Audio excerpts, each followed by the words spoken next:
do during the season, but it's a little bit rough on my hair, so I dyed it back. Okay, so we're about halfway through the season, and is there anything you want to talk about to like plug the second half of the season? Because so far everything is crazy. We have war happening, we have all kinds of insanity. You got what just happened. Well, for me, I'm not looking ahead, but for what we just had the episode with Six where he had his whole memory thing. Yeah. So you have anything you want to talk about for the second half of the season that you're allowed to say? All I can really say is that it gets even crazier if that's possible, and it is possible because it does. Towards the end, I mean, I know it's far off, but the season finale, oh boy, I'm really excited to see people's reactions. Yeah, I think what's really cool about the second half of the season is the first half of the season, you learn a lot about the characters and they're planting seeds, but it feels like it's, we're still in the corporate war, and it feels like a lot of them are more one-off episodes, like the time loop episode where there are almost these independent storylines. But what ends up happening from here on in, especially this, 9 through 13, is you start seeing the groundwork being laid for season 4. Cross our fingers. I think we can tease out robots and aliens. Watch out for them, man. This is sci-fi. It's like the best part of sci-fi. You get to have robots and aliens. And I think that you're going to see that. We have encountered all of that stuff in the first 3 seasons of Dark Matter, including aliens. I was possessed by one, and I think what's going to happen is you're going to see that stuff ripple forward. I mean, Joe doesn't tend to introduce things for no reason, and it's not Joe's thing. He's a big chess player, mastermind guy. So watch for that stuff to ripple forward. So in episode 304, we get to see Future 5 list off some ominous things. Yes. Spooky stuff. Which one of those are you guys most excited for the fans to see, or most excited to see yourselves? To be honest, when I did that scene, I didn't know what any of those things were. I Still found know out, maybe half of them? I found out a little bit more later on, and you guys will too. I can't tell you what they are, but really there's only a few that I know now. When I did that scene, I had no idea what I was saying, because they don't tell us. You might find out a little bit more, but I can't tell you which one. But I'm very excited about one of them in particular because I still don't know the whole story. But I can't tell you. It's pretty cool. Yeah. It's pretty cool. Still pretty ominous. Yeah. Indeed. What about the entire storyline with Sarah? That's the one that I've enjoyed so much. Very unexpected. See tomorrow's episode. I won't spoil it for those who haven't. Very dark. Teased about her that's going. When she said last week that wasn't enough for her, she needed the human interaction. I immediately thought of the AI that could have taken over. Yeah. I mean, I think if you follow us on Twitter or if you're active in that engagement, people have a lot of really great theories about how Sarah could continue to exist with us on this show, and there is a logical place that she can end up. I'm not going to say she will or won't. But let's just say robots and aliens. I'm going to repeat it again because she's such a wonderful character, and she makes my character a lot more fun to play. And she's a really wonderful actress who lights up the screen. That scene between you guys, or the multiple scenes in Friday night's episode, just gorgeous. You've seen it, and it's beautiful scene between scenes between you guys. Scenes with her because I didn't really get to work with her a whole lot before, and then all my scenes with her this season were just in a white room.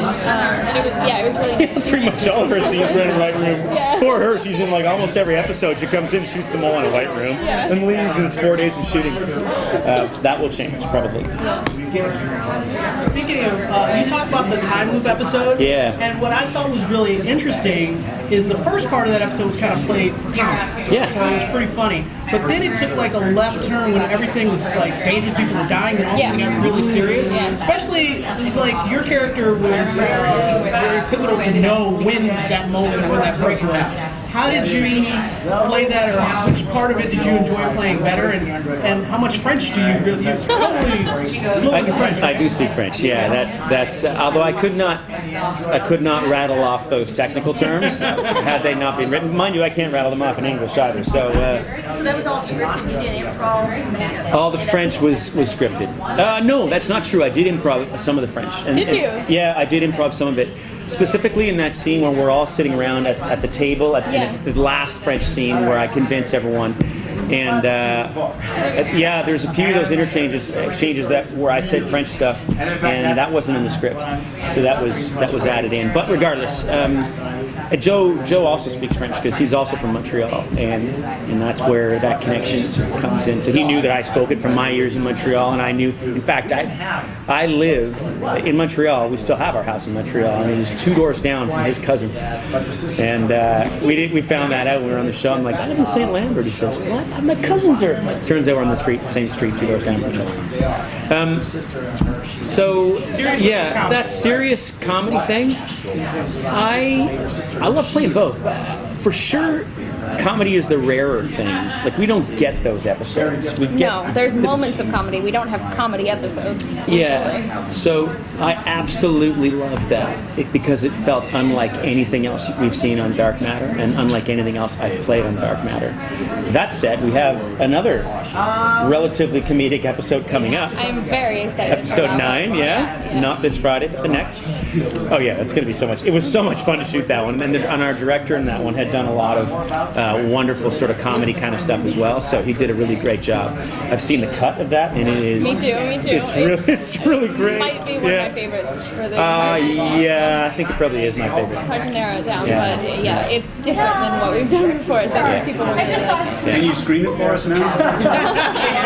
Here we go. Pull it up And on my phone. And I would be remiss if I did not. Going back to 304, what was it like with the makeup process? Because that seemed very. Oh my.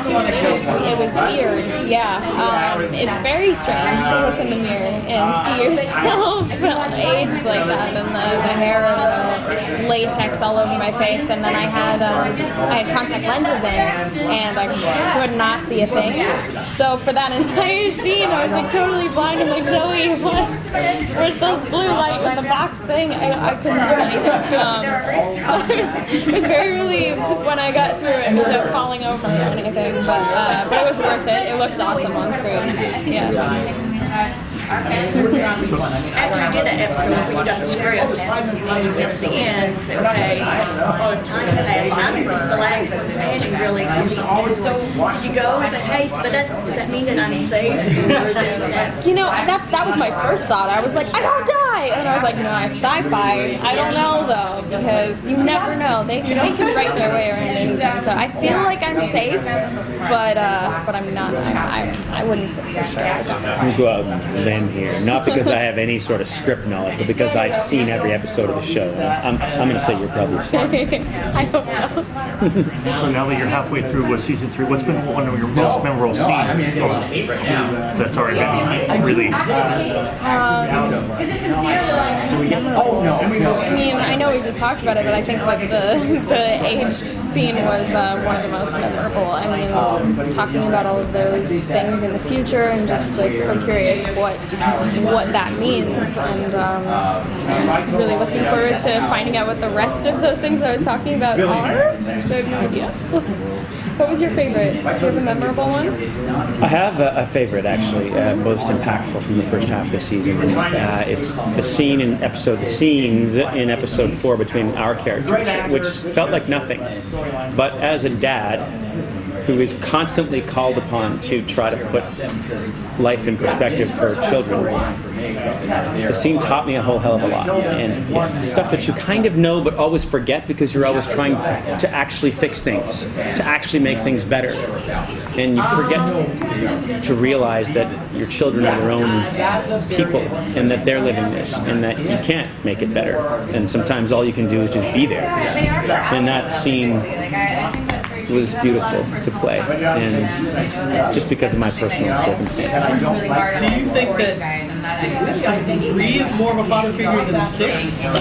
Like, I mean, I've always kind of felt like I feel like they both have their moments, but you know, We 6 seem to isn't blend always around. No, he's not. 6 is like, he's absolutely that father figure. He's like the father that you want to have, right? Like in a perfect world, like the guy, well, maybe not because he's always off. He's not necessarily present all the time, but he's saying and doing the right things.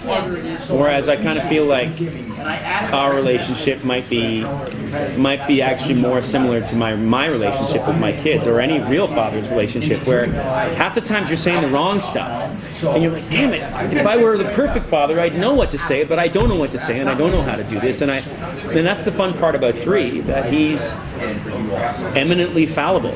He's always doing the wrong thing, or at least half the time, even though in the end he's a really loyal guy and he does care a lot about his family, and he may have questionable morality. The truth is, so does everyone, you know, come IRS time, you know, what's going in there and what's not, you know, like everyone's got their relative morality, and he isn't that straight guy. So I don't. He's definitely not the father figure all the time, but it's one I identify more with. But he has his moments. He has his moments. That episode, even if it takes him a few tries to say the right thing. I noticed something that I don't know if it began in 304, the time loop episode, but I saw it again either this Friday's or last week's episode. Do you whiskey breakfast? Me, whiskey anytime. You were drinking whiskey in 304, and then I saw whiskey on the table while you were eating breakfast, and people came in, and I thought, is this a regular thing instead of orange juice? Or? 3. Orange juice. 3 doesn't have orange juice. Come on, no way. It's not. I don't think anyone's ever sat down and said, "Hey, if we ever have a breakfast scene, make sure there's a whiskey bottle." We have. I think we've moved away from that rigidity. We seem to be a lot more rigid in season 1 about who sat in which chair and whatever. But then I think that's changed a bit. Yeah, for sure. Yeah. What about 3's big secret that supposedly 4 knows about?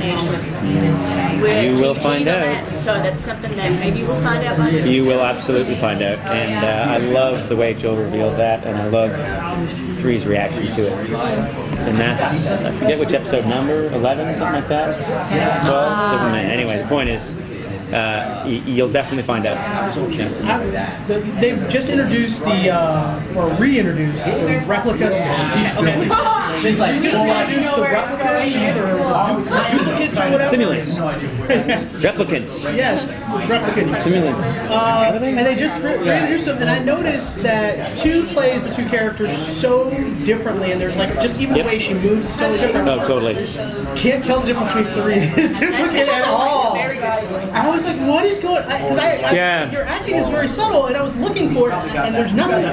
Yeah, so there isn't, and that's a choice, because when 3 woke up without his memories and found out who he was, he embraced it.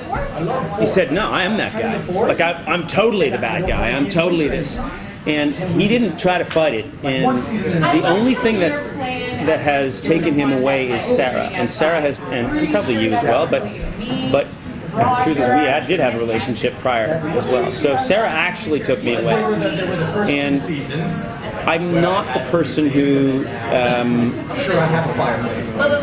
has departed so centrally from their other character, whereas 2 absolutely has. 2 is not at all Portia. She would never make any of the same decisions, whereas most of the decisions that 3 would make are pretty similar, except for the ones with 5 and with Sarah. So yeah, it's there really isn't that big a difference. I think you will, if we're lucky enough to get to season 4. I think you're going to start to see a diverging path for those 2. Yeah. Thank you so much. Yeah.